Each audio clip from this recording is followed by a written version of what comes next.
Hallo und ganz herzlich willkommen zu dieser neuen Folge von Quellweisheit, dem Podcast für deine spirituelle Meisterschaft. Ich bin Marlene Katharina und gebe dir Quellbotschaften aus dem höchsten Bewusstsein durch, die auf tiefsten Ebenen wirken. Denn es ist eine Schwingungsübertragung, die stattfindet und dich daran erinnert, was du wirklich bist.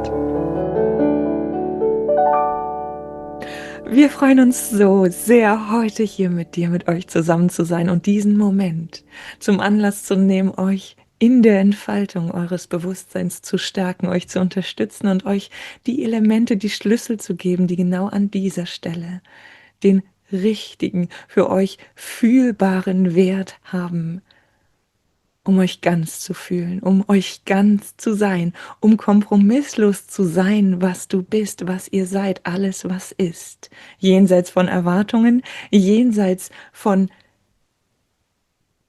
etwas darstellen wollen, eine Rolle spielen wollen, da sie der Gewohnheit entspringt, da sie der Gesellschaft entspricht. Wir gehen also heute noch einmal auf die Thematik ein, wie ihr ganz frei von Widerstand alles leben und lösen könnt, was das Leben euch gegeben hat, wie ihr euch in eurer Erfüllung wahrnehmen könnt, wie ihr euch in eurer Erfüllung leben könnt, aus dem Bewusstsein heraus.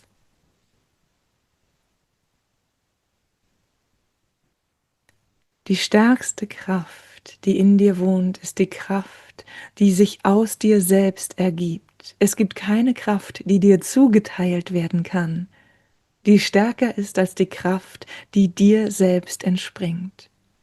Und somit ist dein aus dir selbst heraus Handeln das stärkste, das unumstößlichste Handeln, das dich auf die höchste Weise erfüllt. Der Mensch, der hin und her gestoßen wird durch verschiedene äußere Instanzen, sucht früher oder später einen Weg des sich selbst Fühlens. Je mehr hin und her gestoßen zwischen all dem im Umfeld Befindlichen, desto weniger fühlt sich der Mensch in seinem Sein, desto mehr sucht er Ausdrucksformen, die sich stark fühlen, ohne dass sie ihn ausdrücken, wie er ist. So gibt es die Möglichkeit, sich in der Macht zu fühlen, indem es aus dir herausbricht. Dieses aus dir herausbrechen magst du empfinden als Stärke. Du magst es nicht empfinden als wahrnehmbare Stärke, für andere wahrnehmbare Stärke. Betrachtest du es jedoch von außen, kannst du sehen, dass der emotionale Ausbruch dich in die gefühlt mächtige Position bringt. Von einem Moment auf den anderen verändert sich das Gefüge. Wo eben ein ruhiges Gespräch war, vielleicht ein angeregtes Gespräch, ist durch deinen Ausbruch von innen heraus eine ganz andere Frequenz im Raum. Es gibt also verschiedene Möglichkeiten, die Frequenz zu ändern. Die unmittelbarste, die machtvollste, aus der menschlichen Macht entspringende Kraft ist der Ausbruch von innen heraus, der nicht geführt, nicht im vollen Ausdruck deines Seins, nur im Ausdruck eines Aspekts deines Seins liegt. Es ist der Aspekt, der zutiefst zurückgehalten wurde, um keinen Schaden anzurichten, der sich sodann freisetzt und Transformation schafft. Jeder von euch als Schaden interpretierte Ausdruck ist Transformation. Die Kraft der Verwandlung, Shiva, die Zerstörung, der Neubeginn zugleich. Der Automatismus des Menschlichen also sieht vor, dass in den Momenten, in denen alles festgefahren ist, ein Ausbruch von innen her Veränderung schafft. Diese Veränderung findet sich als Zerstörung in den meisten Fällen und fühlt sich somit als nicht wünschenswert an, wird von euch bewertet als ungewollt, behaftet mit Schuld und Scham. Und somit ist der von euch praktizierte innere Ausdruck aus Bruch etwas, worüber ihr euch tagelang, wochenlang ärgern könnt. Ihr könnt euch auch damit abfinden. Ihr könnt euch auch daran gewöhnen. Ihr könnt dies auch zu eurer neuen Identität machen. Dies ist der menschliche Wandel, der als Automatismus vollzogen wird, wenn alles andere nicht funktioniert. Und in dieser Zeit funktioniert alles andere so häufig nicht, denn alles andere aus menschlicher Sicht bleibt in der Kontrollierbarkeit. Der Mensch möchte kontrollieren. Er fühlt, dass die Kontrolle seine Überlebenssicherung ist, seine Existenzsicherung. Das Gottbewusstsein im Menschsein versichert dir, lässt dich fühlen, dass deine Existenzsicherung das Vertrauen ist. Das Wissen darum, dass für dich gesorgt ist, das Wissen darum, dass alles für dich orchestriert ist, dass alles für dich geschieht, dass du nicht glücklicher sein könntest als in genau diesem Moment. Dass alles dir zur Verfügung steht. Sieh her, ich habe alles, was ich brauche und mehr. Alles dir zur Verfügung steht, was du dir wünschst. Nicht aus dem Denken, nicht aus der Kontrolle, nicht aus dem Vergleich heraus, aus dem Fühlen heraus, aus der Tiefe deines Seins heraus. Steht dir alles zur Verfügung, was du willst, was du brauchst. Aus dieser Existenzsicherung, dieser göttlichen Existenz-Selbstverständlichkeit heraus entsteht ein neuer Selbstausbruch. Dieser Selbstausbruch braucht nicht in die Offensive zu gehen, braucht nicht zerstörerisch eine neue Frequenz zu bewirken. Diese göttliche Existenz, Sicherheit, weiß um die Kraft der hohen Frequenz, weiß um die Macht der Liebe, die nicht untertan macht, sondern erinnert und damit zur Harmonie anstiftet. Diese Existenzsicherheit deines göttlichen Seins weist dir den Weg durch jede Herausforderung hindurch und erlaubt dir, den Weg zu gehen, den du gehen willst, ungeachtet der inneren Wegweisung. Diese göttliche Existenzsicherung ist gütig, ist wohlwollend und findet immer einen Weg, dich in deinem freien Willen entscheiden zu unterstützen. Sie sagt nicht, jetzt wo du so gewählt hast, unterstütze ich dich nicht mehr. Sie sagt nicht, bisher habe ich dir gezeigt, wie du es haben kannst, jetzt zeige ich dir, wie es ist, wenn du dich nicht nach mir richtest, nach mir der inneren Stimme. Sie droht nicht, sie bestraft nicht,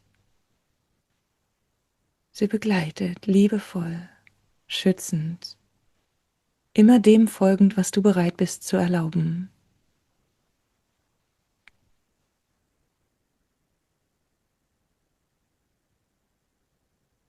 Ihr habt Gewohnheiten angehäuft über euer Leben, über die Inkarnationen, über die Kulturen, über die Welten hinweg. Ihr habt unendlich viele Gewohnheiten angehäuft, die euch zu Zeiten das Überleben gesichert haben. Ein Überleben, in dem es darum ging, in der dichtesten Form die stärkste dreidimensionale Kontrolle zu erleben, die Begrenzung zu erleben, wie begrenzt sich Begrenzung anfühlt. Den Höhepunkt dieser Selbstbegrenzung in Kontrollierbarkeit habt ihr bereits durchschritten. Und somit könnt ihr diese Beweisführung für euch lösen, sie loslassen. Das Zellgedächtnis jedoch hält an dieser Kontrollierbarkeit fest, fühlt Sicherheit in dieser menschlichen Kontrollierbarkeit. Und somit fallt ihr auf diese Sicherheit zurück, wenn ihr aus euch herausgefallen seid. In dir, in deinem Selbstverständnis für dich seiend, in deiner Erkenntnis, deinem Gott erkennen, deinem Selbst erkennen, eröffnet sich dir ganz offensichtlich, wie alles geführt ist, ohne dass du wissen musst, auf welche Weise dein nächster Schritt gesetzt werden wird. Du bist nur dafür zuständig, deinen Fuß zu heben, den Impulsen zu folgen, ihn wieder zu setzen an der Stelle, an der unter dir die neue Welt kreiert wurde. Du bist nicht zuständig für den Boden unter deinen Füßen. Du gehst deine Wege, deine Schritte, Schritt um Schritt, Herzimpuls um Herzimpuls, wissend, dass unter dir sich die Welt auftut. Die Welt erblüht, die göttlich von dir erlaubt ist, die menschlich durch dich zugelassen ist. Dein göttliches Erlauben lässt das Paradies auf der Erde sein. Dein menschliches Erlauben lässt das Paradies auf Erden für dich erlebbar sein. Nehmen wir also die Gewohnheit, dass jedes Angebot, das dir im Leben gemacht wird, jede Möglichkeit, die dir gezeigt wird als Spiel, für dich angenommen werden will. Die Gewohnheit, alles anzunehmen, was sich dir als Möglichkeiten eröffnet. Hast du diese Gewohnheit, so fühlst du, dass du überall gleichzeitig sein musst. So trifft der Spruch, auf mehreren Hochzeiten gleichzeitig tanzen wollen, auf dich zu und du fühlst, dass dies eigentlich möglich sein müsste und doch nicht möglich zu sein scheint in dieser dreidimensionalen Form.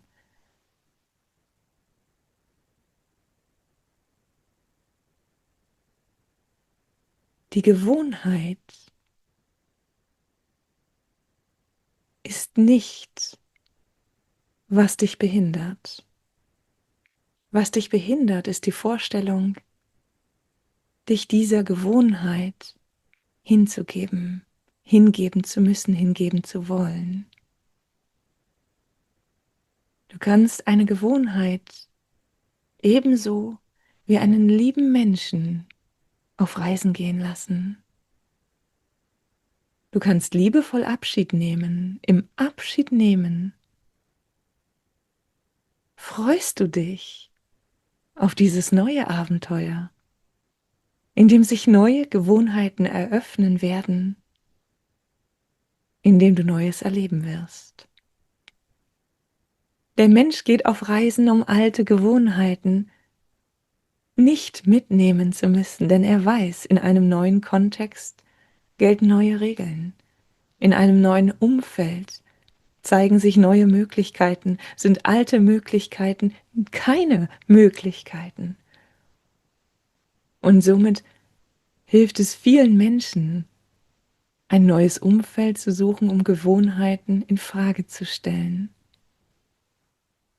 Jedoch ist die tiefe Verankerung der Gewohnheit damit nicht gelöst.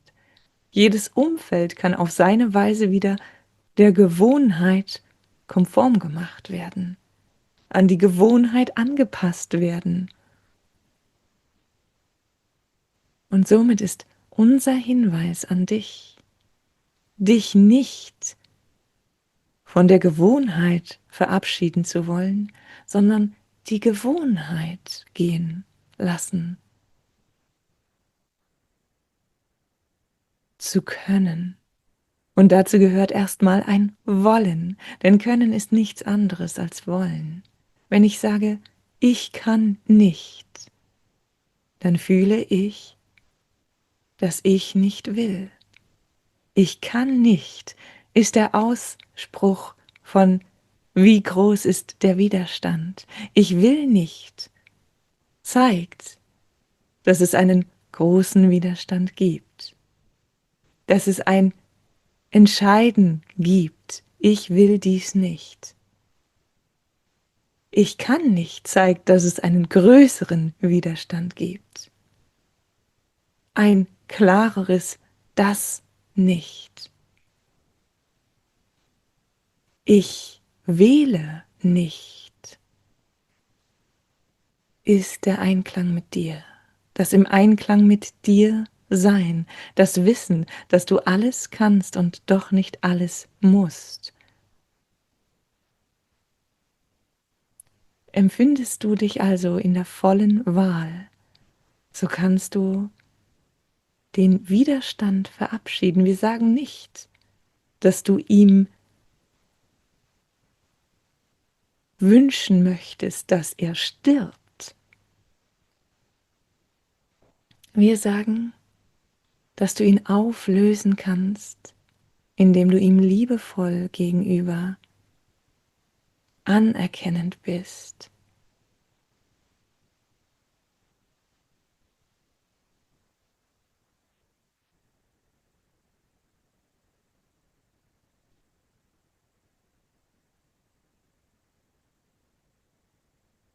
Der Widerstand lässt sich an der Gewohnheit festhalten, denn das Gewohnte ist vertraut und das Vertraute gibt Sicherheit. Erkennst du für dich an, dass du einen Widerstand hast, das Gewohnte, die Gewohnheit zu verabschieden, sie auf Reisen zu senden, ihr zu sagen, du darfst weiter Gewohnheit sein. Ich weiß, es ist für dich an der Zeit, nun weiterzuziehen und nicht mehr für mich diese Gewohnheit zu sein, bei mir hast du den Sinn erfüllt, sondern für andere, die diese Gewohnheit als willkommen fühlen, ihrer Frequenz entsprechend fühlen, da zu sein. Du erlaubst dir also den Widerstand gegen das Loslassen, gegen das Erlauben von dem Auf Reisen gehen deiner Gewohnheit. Im Erlauben dieses Widerstandes stellt sich Liebe ein, stellt sich Güte, stellt sich Wohlwollen ein, wird deine Frequenz wieder weicher, wieder feiner, wieder reiner, wieder höher, wieder lichtvoller. Aus diesem lichtvollen, reinweichen, wohlwollenden, warmen zeigt sich dir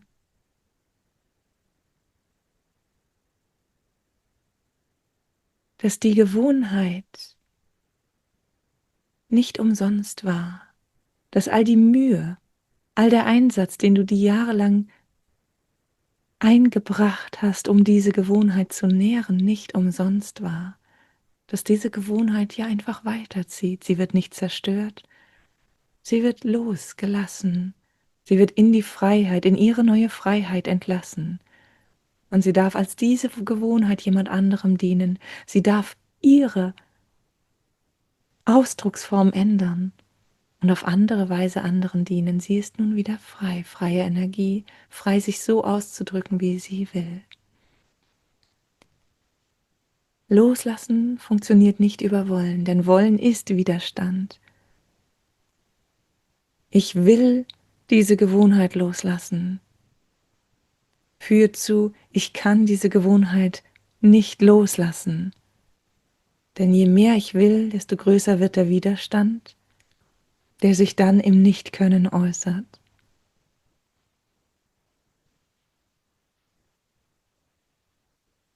Ich erlaube mir, an dieser Gewohnheit festzuhalten.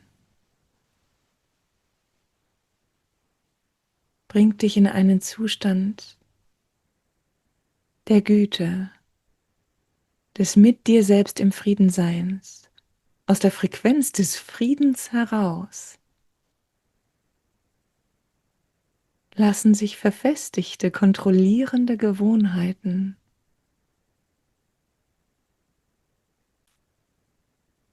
freilassen.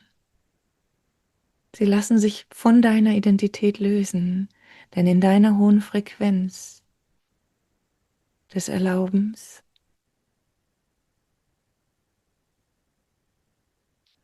bist du nicht angewiesen auf die Identifikation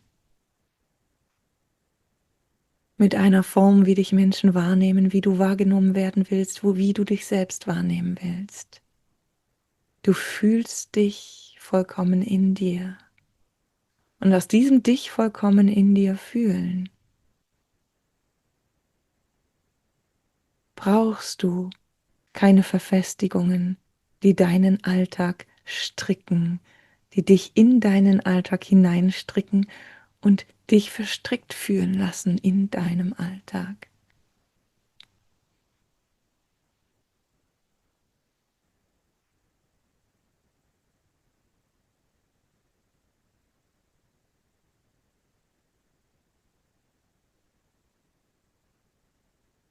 Erlaube dir die Emotionen, die Ausbrüche des Menschlichen, denn sie gehören dazu, wenn es darum geht, alles anzunehmen, alles zu integrieren, dich als Mensch anzunehmen. Erlaube dir all das, ohne es für dich zu werten, ohne es anders haben zu wollen, ohne dich damit zu identifizieren, ohne dies als neuen Lebensentwurf, als neue Lebenssicherheit zu etablieren. Erlaube, ohne daran festzuhalten.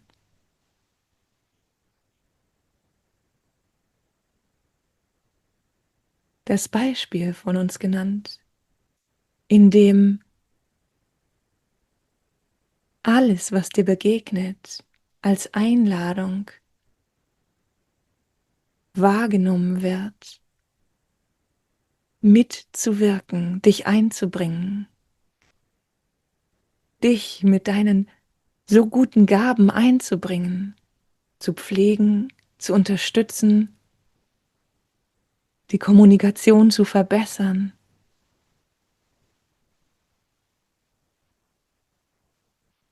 Diese Gewohnheit, dich überall einzubringen, löst sich ab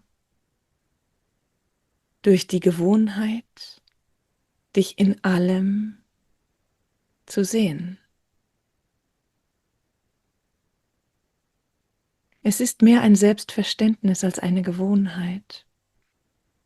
Das Selbstverständnis davon, dass du als Essenz, die du bist, als Göttlichkeit, als Liebe, als Licht, die durch alles fließt, ja alles bist. Und somit ist deine neue Ausgangsposition, dich nicht in allem mit deiner primären Form fühlen zu müssen, nicht deine Wirksamkeit über dein identifiziertes Menschsein in dieser deiner Form spüren zu müssen, ausdrücken zu müssen, deine Wirksamkeit fühlen zu können durch den anderen hindurch. Das Beispiel, in dem du dem anderen zu Hilfe eilen würdest, damit die Kommunikation besser wird, kann also eines sein, in dem du künftig den Impuls des Zu-Hilfe-Eilens anerkennst als diese vertraute Gewohnheit. Weißt, oh ja, wäre die Gewohnheit weiter da, hätte ich sie nicht auf Reisen gelassen, sie verabschiedet mit allem Drum und Dran, wissend, dass sie erstmal ihren eigenen Weg geht, wäre ich ihr gefolgt. Doch jetzt, da ich weiß, dass ich sie verabschiedet habe, erlaube ich zunächst das Sein in mir, die Vollkommenheit in mir, in der Position, in der ich bin, in meiner Ruhe, in meiner Tiefe, in meinem Alles ist, vollkommen wie es ist. Ich könnte nicht glücklicher sein als in genau diesem Moment. Aus diesem mich erlauben heraus, in dem, wo ich gerade bin, nicht zu Hilfe eilend, sondern in der Unterstützung seiend, erkenne ich, dass meine Unterstützung in dieser Kommunikation das Erkennen der Vollkommenheit der Kommunizierenden ist. Das Erkennen, dass diese beiden einen viel größeren inneren Selbsterkennenswert bekommen, wenn sie sich ausprobieren dürfen, wenn sie sich ausleben dürfen in der von ihnen gewählten Situation, wenn sie neue Situationen bekommen, nicht die altgewohnten, die schon längst bekannten, wenn sie in diesem neuen, ihm zugetrauten, ihnen zugetrauten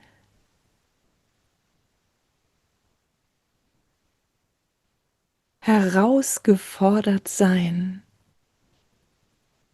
Erlebnisse frei von Wertung haben dürfen. Hier ist es nicht mehr so, dass die missglückte Kommunikation Schaden bewirkt.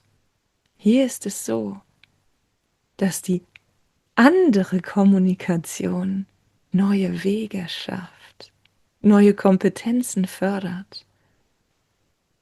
Du selbst in deinem Unterstützen dieser Kommunikation auf innere Weise fühlst, wie ermächtigend, wie bekräftigend es sich anfühlt, die Unterstützung, die innere Unterstützung auf der Bank sitzend zu haben. Du fühlst, dass das, was du als Unterstützung bietest, genauso als Unterstützung zu dir in dieser anderen Form gelangt. Und so fühlst du dich doppelt unterstützt und unterstützend. Denn du bist alles, was ist. Du bist nicht mehr die einzige wichtigste Form, die allem zu Hilfe eilt. Du bist die Hilfe, die aus allem entspringt, die allem selbst entspringt. Du bist in deinem Bewusstsein die Erinnerung jeder Form, die Erinnerung in jeder Form, die Erinnerung, die in jeder Form vor sich geht. In dem Moment, in dem du dies erlaubst. Die Gewohnheit, im Außen zu wandeln, im Außen zu ändern, im Außen dich einzubringen, wird also durch das Verabschieden verwandelt in das Selbstverständnis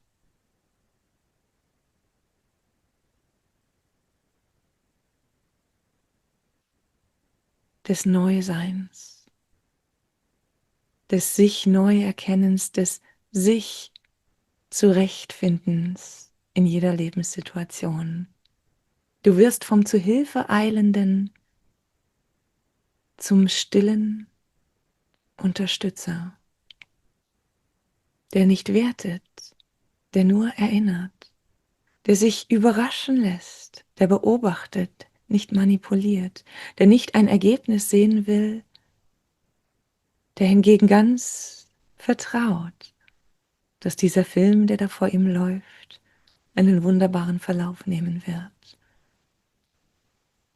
Du bist das erlaubende Wunder, indem du deinem Gegenüber, den anderen Menschen, zutraust, dass sie sind, was du bist, dass auch sie diese Essenz in sich wahrnehmen, indem du diese Essenz weißt und wahrnimmst, in diese Essenz vertraust, wird sie freigesetzt.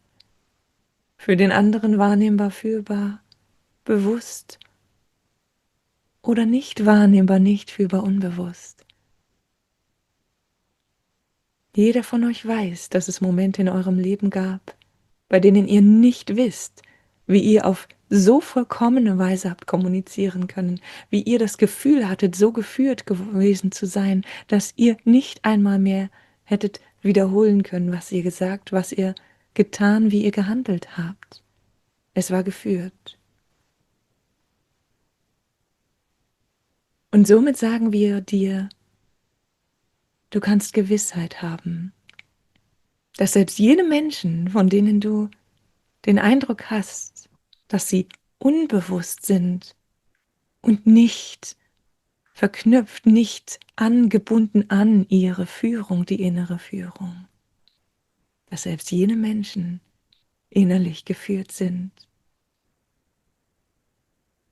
Der Arzt, der den Patienten operiert, schätzt ein, ob er eine Narkose braucht oder nicht, um die Operation nicht zu gefährden.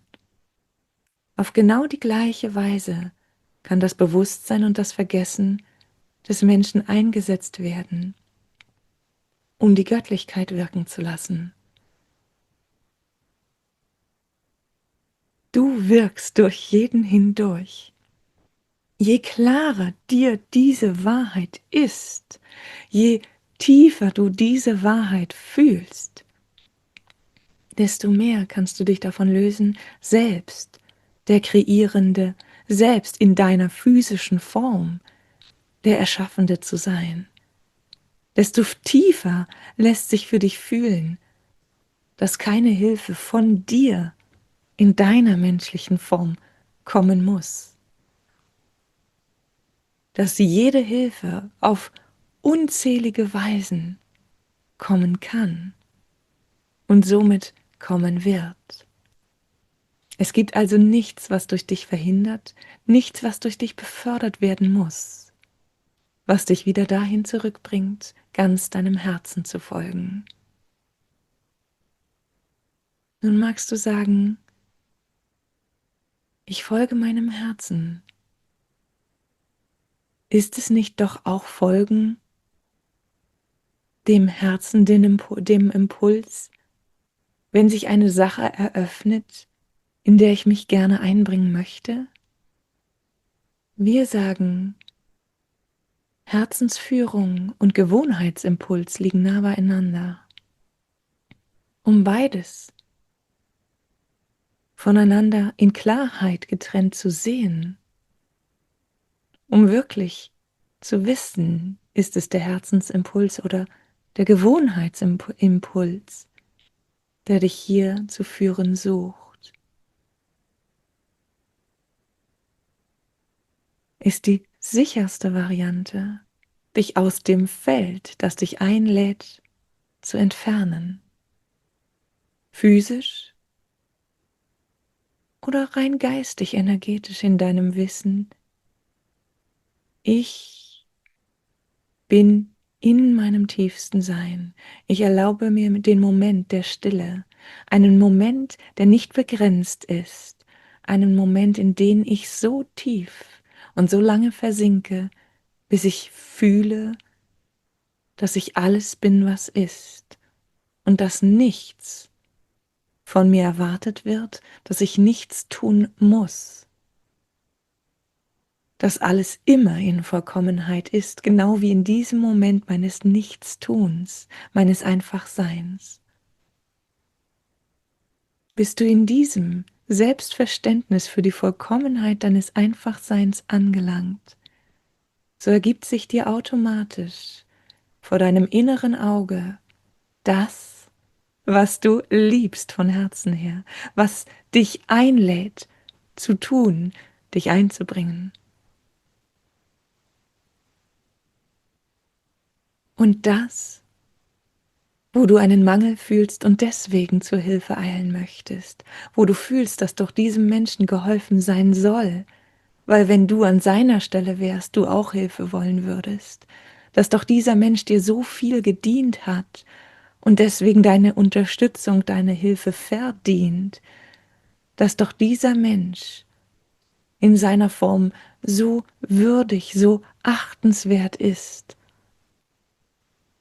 dass du ihn nicht einfach achtlos sein lassen kannst. Und hier sagen wir, Hilfe ist niemals würde unterstützend. Das, was sich dir aus deinem Sein heraus bietet, anbietet, dich einlädt, zu tun, dem nachzugehen, das zu erlauben, das ist die Vollkommenheit des Seins. In der Vollkommenheit des Seins siehst du jeden in seiner Form vollkommen. Auch der kranke Mensch ist nicht begrenzt. Er ist in seiner Form vollkommen, denn er bereitet sich auf etwas vor, einen Wandel, eine Transformation. Mancher kranke Mensch bereitet sich auf einen Übergang vor, das Aufwachen aus dem Lebenstraum. Manch anderer Mensch bereitet sich auf ein verändertes Leben vor, auf ein Loslassen von Gewohnheiten.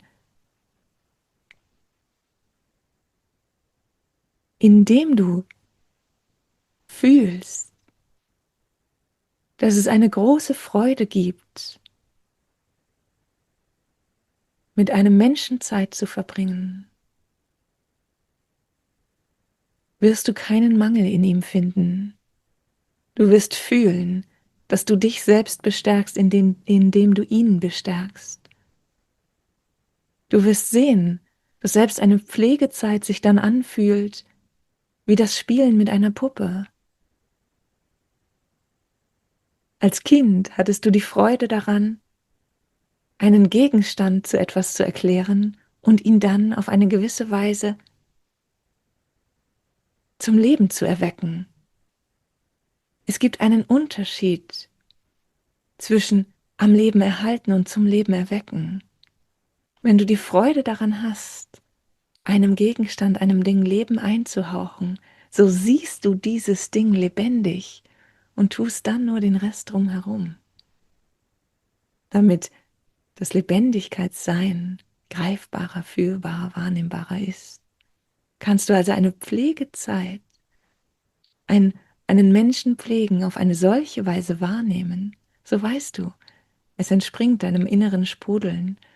Es ist eine wunderschöne Erfahrung, die du machen kannst und machen willst, da du fühlst, wie vollkommen dieses von dir zum Leben Erweckte ist. Alles ist durch dich zum Leben erweckt. Du selbst bist auf der Erde, weil du dich zum Leben erweckt hast. Wir könnten auch sagen, dich eingeschläfert hast in die Welt des Irdischen, in einen langen Traum, aus dem du eines Tages wieder aufwachen wirst.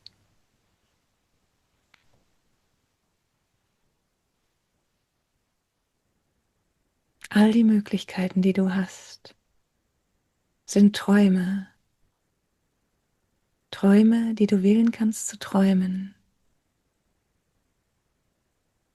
in denen du dich verirren kannst, wenn du dich zu sehr als Hauptperson des Traumes siehst. Jeder Traum läuft ohne dich, das hast du längst begriffen. Wie könnte es sonst sein, dass du zuverlässig jeden Morgen wieder aufwachst, den Traum Traum sein lässt, alles in diesem Traum auch ohne dich laufen lässt. Jeder Mensch, der seinen Körper verlassen hat, jedes Tier, das seine Form verlassen hat,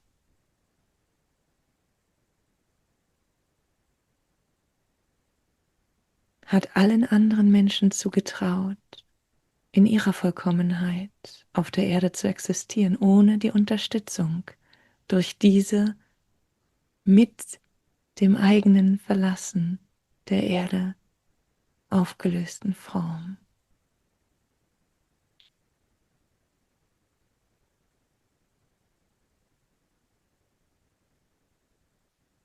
Die Antworten ruhen in dir. Das Wissen darum, was für dich genau richtig ist, befindet sich in dir. Die Klarheit erhältst du, wenn du in dem von dir, ganz und gar von dir primär erlaubten Feld ruhst, in der Schwingung der Liebe, in der Frequenz des Seins, in der Essenz der Göttlichkeit. Aus dieser Klarheit heraus weißt du, dass dein Wählen entweder dem entspricht, was sich dir als größte, höchste Vollkommenheit zeigt, oder dem nicht entspricht, dass diese Wahl der Vollkommenheit, der höchstmöglichen Harmonie zu entsprechen, eine Wahl ist, keine Qual. Du kannst sie wählen, du kannst etwas anderes wählen, und alles, was du wählst, ist nunmehr frei von Wertung. Denn du weißt, du hast die Wahlmöglichkeit und kannst jeden Moment neu wählen. Die Klarheit zwingt dich nicht zu der Wahl von dem, was höchstmöglich ist. Sie erlaubt dir zu sehen, dass du noch nicht bereit bist, das Höchstmögliche zu wählen an der einen oder anderen Stelle. Sie erlaubt dir zu sehen, dass du dich trauen kannst, das Höchstmögliche zu wählen und damit die Ängste anzuerkennen, die dich versuchen sicher in den alten Gewohnheiten zu belassen, die auf deiner Seite sind, die so sind, wie du, als du zu diesem jeweiligen Zeitpunkt jemandem zur Hilfe geeilt bist, denkend, dass dieser jemand es nicht selbst schaffen würde, denkend, dass es immer gemacht werden müsste wie immer, damit alles gut funktioniert. Du weißt, dass die Ängste wie die Wächter, die Garantierer deiner menschlichen Sicherheit sind. Aus deinem göttlichen Selbstverständnis heraus kannst du dich liebevoll bei diesen Ängsten bedanken und ihnen erlauben, nun frei zu sein. Nicht mehr auf dich fokussiert. Du darfst ihnen erlauben, dich nun auf neue Weise zu unterstützen. Du darfst ihnen erlauben, dich darin zu bestärken, dir nicht die Tür zu versperren, sondern dich zu begleiten, als schützendes, liebevolles Wohlwollen auf diesem Neuen, auf diesem Abenteuerlichen, diesem